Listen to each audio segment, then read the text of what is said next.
Alright, so the last video we took, we had some noises coming from this area. Although it wasn't a specific area, it was noise that we were hearing from the engine bay funneling through to the hole. So, after most things that you do, and you're shooting around trying to figure out what it is, and taking advice from other people, especially online, I gotta tell you, taking advice from people online is the worst idea, because it's not that their ideas are bad or suggestions are bad, they're just not here physically pause to see what's going on, maybe hear the noises. So I'm gonna let Shannon hold the phone and I'm gonna show her exactly what the issue was. Gosh. First step is popping this hood. Quality hood, this nice paint job, okay? And let me just tell Shannon where she looks. She did not like cash flow.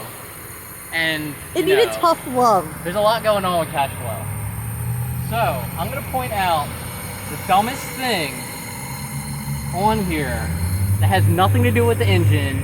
It's nothing to do with bearings, nothing to do with transmission, although this transmission is a turd. Can't get in a third problem. I'm hitting a Kyle. The guy must have been named Kyle in Spanish. What is that name? I don't know. We'll cover that problem later. Not an exhaust leak. Nothing to do with timing. Nothing to do with transmission. None of that. Is it that fan? Let's take a look at what we had here. This was our noise, dude. Are you kidding me? I swear. So as I sat here and revved it, right? I was like, it sounds like it's not coming from the block, not low. Kind of coming from the head, but not really. But then I started moving my head like this way, and then I heard it more this way. I saw the hose hanging off and thought about it. And as I revved it, I could like hear coming from this, and I could see the hose moving. I was like, dude, no way. So what I pulled, it was really hot, but I pulled this out to the dump, like the hose is down there.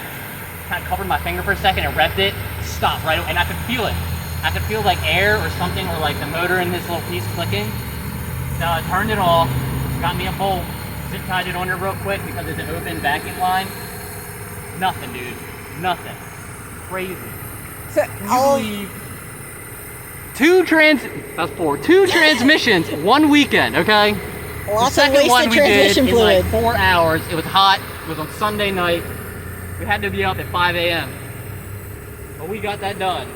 And now, it had nothing to do with transmission. So much work in the heat. I was dying. I threw up on Saturday because I was so hot. Oh, probably. Sam's too. After we ate Sam's. Tragic. You didn't throw up. I didn't. It had I'm nothing good. to do with Sam's. Heat exhaustion. I just get hot sometimes. I get really queasy. But dude, can you believe that? No, I actually can't. But I can Remember you believe. talking about that I do. At one point? I do.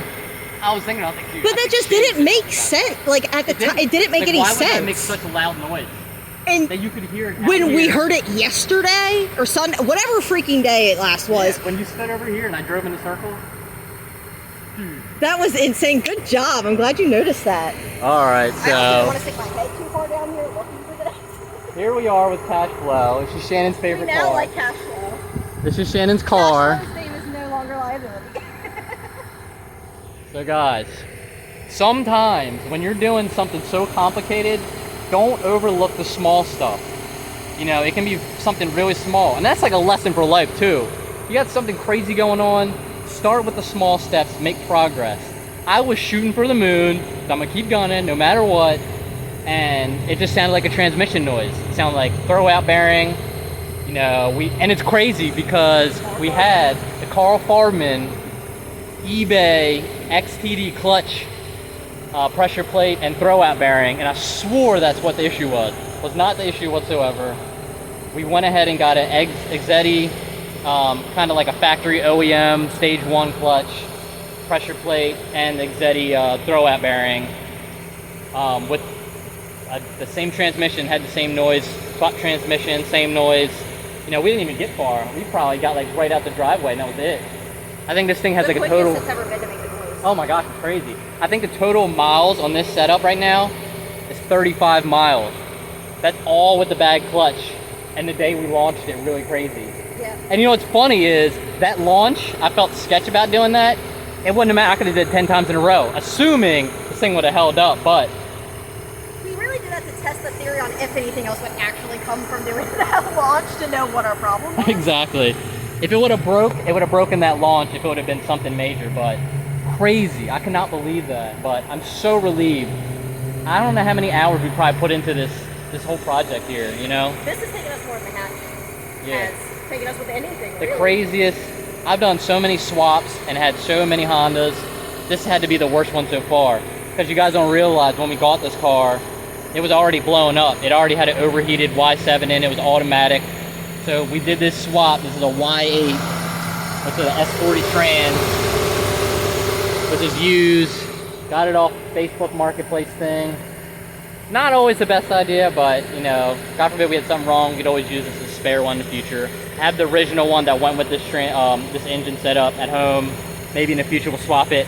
Not anytime soon, because that's a lot of work and that's very tiring. Maybe when it gets cooler, maybe we'll wait till Halloween so we can have a reunion. I don't know. We'll figure it out. But if we didn't end up with blown up cash flow, it would have ended up in a junkyard. Yeah. Not. We saved another Honda. Hunter always talked about saving these Hondas. We saved another one. The goal for this one, get this to somebody that needs a vehicle. That was the main mission. I almost gave up, and I actually told Shannon today that I wanted to sell one of the other cars, preferably the coupe, because it's been sitting around, but I think this like lifted my spirits a lot. What do you think, Shannon? I'm so happy. I'm just so relieved that, because like that was just such an annoying thing to have to deal with and not be able to figure it out. Right. And for it to literally sound like putting those little things on your bike spikes and just riding around, that noise. Oh my gosh, yeah. Because the one forum we read, someone said they had a weird problem too. And it's crazy, I never saw anybody with this issue on forum. The Wheel of Fortune tick, like tick, tick, tick, tick, tick, tick, tick, tick, tick, tick. And it's crazy because no matter what you did, it was always there. But this is the culprit. I think this is, I don't even really know what this is, something with the EGR. It goes to the charcoal canister down there. And when we took the original one out, we just cut it. We never put anything there, so this is what it's actually supposed to go to. So we just have it blocked off for now. Seems to be working okay. It's a 7-minute clip. What do you have to say now, Shannon? About your car? They're friends. That counts.